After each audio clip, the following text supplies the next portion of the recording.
this is to address the emergency brake seizing up on the back of your Land Rover LR3 or your Range Rover. This usually happens on the 2004 or 2005 to I think 2011 models. Here's a trick. If your brake seizes up on the side of the road, you're going to pull over to the side of the road and you're going to park the car safely, and you're going to put your foot, while the car is on, put your foot onto the brake pedal and hold the brake pedal completely to the floor.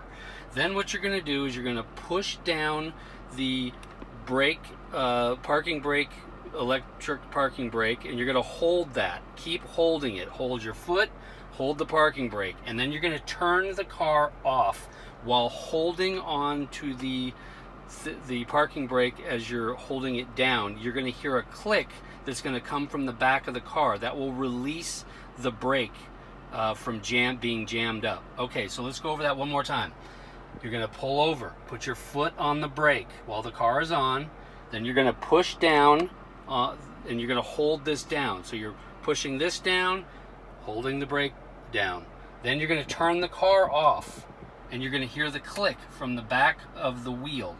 That means that your emergency brake is off. It's released itself. I hope that helps you out. Thanks.